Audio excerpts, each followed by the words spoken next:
Hello friends, अस्सलाम वालेकुम and welcome to reality TV. K two दुनिया का दूसरा ऊंचा तरीन पहाड़ है।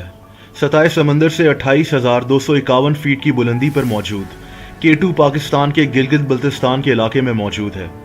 केटू दुनिया के ऊंचे तरीन पहाड़ माउंट एवरेस्ट से सिर्फ चंद 100 फीट छोटा है, लेकिन माउंट एवरेस्ट के मुकाबले में केटू को सर करना दुनिया के हर कोपहमा का ख्वाब है, क्योंकि केटू की चोटी तक पहुंचना इंतहाई मुश्किल काम है।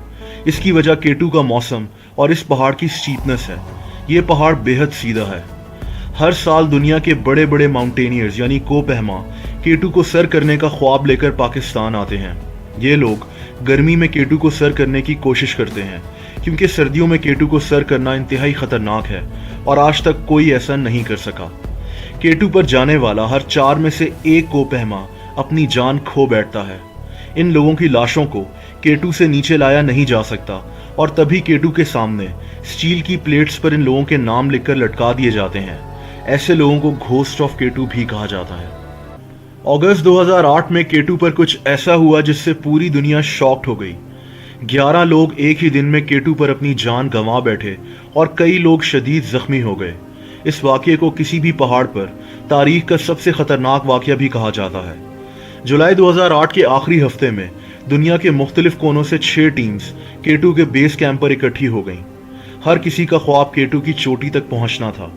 इनमें Holland, Korea, Serbia, America, France और इटली की टीम्स शामिल थीं। इनमें आयरलैंड, नॉर्वे और नेपाल के कोपहमा भी शामिल थे, जबकि पाकिस्तान के पोर्टर्स भी इस टीम का हिस्सा थे, जिनमें हुंजा से ताल्लुक रखने वाले मेहरबान करीम और जिहान बेग शामिल थे। पोर्टर्स उन लोगों को कहा जाता है जो कोपहमाओं की मदद के लिए उनके साथ पहाड़ पर जाते हैं। लेकिन केटू को सर करना आसान नहीं था। ये टोटल 30 लोग थे। इन्होंने फैसला किया कि केटू की तरफ अलग अलग जाने से बेहतर है कि इकट्ठा एक टीम बनकर केटू को सर किया जाए। 31 जुलाई की रात को ये तमाम लोग इकट्ठे हो गए। इन्होंने फैसला किया कि कोरियन टीम केटू पर फिक्स्ड रोप्स लगाएगी। ये वो हिफाजती रस्सियां होती हैं जिनको केटू पर लगाकर इनकी मदद से केटू पर चढ़ा जाना था। 1 अगस्त की सुबह को ये 6 टीम्स केटू की चोटी की तरफ चढ़ना शुरू हो गईं। इन लोगों का लीडर वैन रूइजन नामी एक इंतहाई एक्सपीरियंस्ड कोपहमा को बनाया गया। 12 घंटे तक मुसलसल चलने के बाद पहला हादसा पेश आ गया। हुआ कुछ यूं कि सर्बियन टीम के ड्रेन मैंडिक ने खुद को रस्सी से अलग किया ताकि ये अपने आगे चलने वाले क्लाइंबर से आगे निकल जाए, लेकिन ये स्लिप हो गया और नीचे गिरकर मौत का शिकार हो गया। पाकिस्तानी पोर्टर जिहान बेग ने मैंडिक की लाश को बचाने की कोशिश की, लेकिन ये भी अफसोसनाक तौर पर स्लिप हो गया और नीचे गिरकर मारा गया। इस पॉइंट पर कुछ कोपहमाओं ने वापस जाने का फैसला कर लिया, जिनमें सेसिले स्कॉग नामी एक औरत भी शामिल थी। इसका ताल्लुक नॉर्वे से था। ये एक बहुत माहिर कोपहमा थी। ये अपने शौहर रॉल्फ बे के साथ केटू को सर करने के लिए आई थी और इनकी शादी को सिर्फ 1 माह हुआ था। इसका शौहर रॉल्फ बे उस वक्त केटू के एक ऐसे हिस्से से गुजर रहा था जहां बर्फ के बड़े बड़े पहाड़ बने हुए थे। ये जगह इंतहाई खतरनाक होती है क्योंकि यहाँ से बर्फ पिघलकर अक्सर नीचे गिरती है। रॉल्फ की बदकिस्मती ये थी कि ये जूं ही इस जगह से गुजर रहा था, उसी वक्त एक बहुत बड़ा बर्फ का हिस्सा टूटा, जिसके नीचे ये दब गया और मारा गया। इसकी बीवी थोड़ा ही नीचे से अपने शौहर को मौत के मुंह में जाता देख रही थी। दोस्तों, इस सूरत हाल में कोई कुछ नहीं कर सकता। किसी की लाश को भी रिकवर करना खतरे से खाली नहीं होता। कुछ घंटा पहले पाकिस्तानी पोर्टर जिहान बेग भी इसी तरह मौत के मुंह में गया था। केटू की चोटी के इतने नजदीक आकर अब लोग वापस नहीं जा सकते थे। 3 लोग मारे जा चुके थे, लेकिन इन लोगों ने अपना सफर जारी रखा।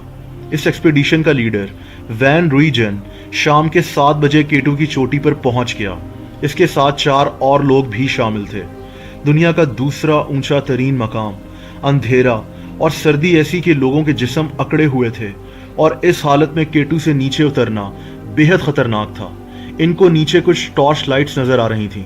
ये कोरियन क्लाइंबर्स थे जो केटू की चोटी की तरफ बढ़ रहे थे। अचानक ये टॉर्च लाइट्स गायब हो गईं। वैन रूइजन को काफी परेशानी हुई, लेकिन ये लोग नीचे उतरना शुरू हो गए। जिस बर्फ के पहाड़ के नीचे रॉल्फ बे आकर दब गया था, उसी बर्फ ने हिफाजती रस्सियों को भी तबाह कर दिया था। ये लोग अब बढ़ चुके थे। नेपाल का एक कोपहमा ज्यूमिक भोटे केटू के एक खतरनाक तरीन हिस्से बॉटल नेक में फंस चुका था। ये जगह इंतहाई फिसलने वाली और स्टीप होती है। इसके दोस्त पसंग भूटे ने इसकी मदद करने की कोशिश की, लेकिन ये दोनों अंधेरे में स्लिप हो गए और K2 के बर्फीले पहाड़ में कहीं गिरकर मौत का शिकार हो गए। बॉटल नेक के हिस्से में एक 61 साला फ्रेंच क्लाइंबर भी फंसा हुआ था। इसका नाम ह्यूज डॉबरेट था। इस आदमी की मदद के लिए इसके साथ पाकिस्तानी पोर्टर मेहरबान करीम भी मौजूद था।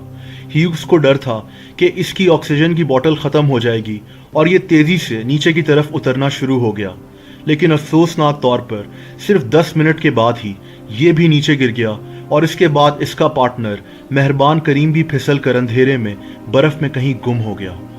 पिछले कुछ घंटों में K2 कई लोगों की जानें ले चुका था और कई लोग मौत के मुंह में थे। एक्सपीडिशन का लीडर वैन रूइजेन, जो K2 से नीचे उतर रहा था, को नजर आना बंद हो गया था। K2 की बर्फ पर पड़ने वाली धूप की चमक की वजह से ये आदमी तकरीबन अंधा हो गया था और फिर उस वक्त दुनिया के दूसरे ऊंचे तरीन पहाड़ पर अंधेरा हो चुका था। दोस्तों, 8000 मीटर की ऊंचाई वाले एरिया को डेड जोन कहा जाता है, क्योंकि इस ऊंचाई पर इंसान अपने होशो हवास खो सकता है। इस ऊंचाई पर खाना हजम करना मुश्किल हो जाता है और ऑक्सीजन ना होने के बराबर होती है। वैन रूइजेन ने पिछले 16 घंटे से कुछ खाया पिया नहीं था। हिफाजती रस्सी भी तकरीबन तबाह हो चुकी थी और इतने अंधेरे में बगैर रस्सी के नीचे उतरना इंतहाई खतरनाक था। अचानक इसकी कमजोर नजर ने 3 कोरियन क्लाइंबर्स को देखा।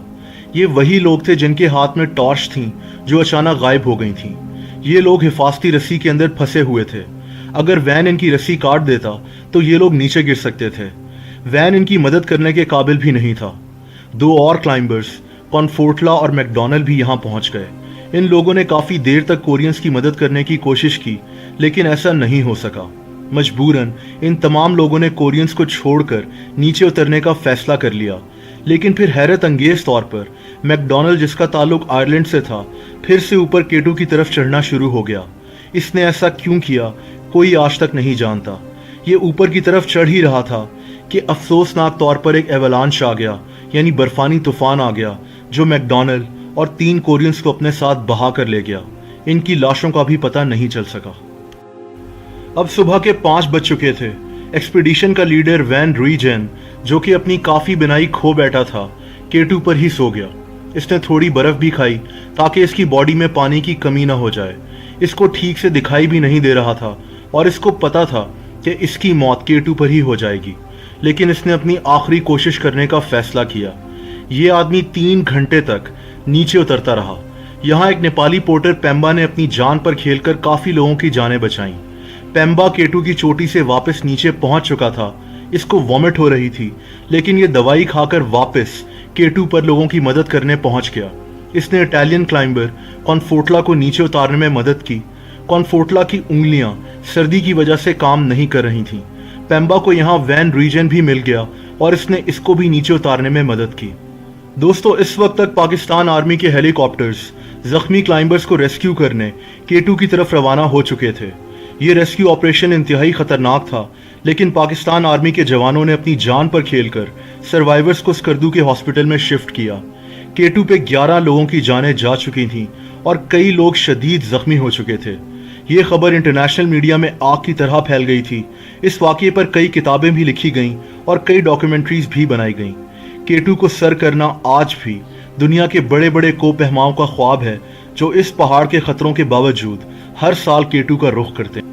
दोस्तों, अगर आपको वीडियो पसंद आई हो तो वीडियो को लाइक करना मत भूलिएगा। ऐसी ही इंटरेस्टिंग वीडियोस को देखने के लिए इस चैनल को सब्सक्राइब कर दें और उसके बाद बेल आइकन को भी प्रेस कर दें, ताकि इस चैनल की नोटिफिकेशंस आपको मिलते रहें। अपना बहुत ख्याल रखें। अल्लाह हाफ़िज़।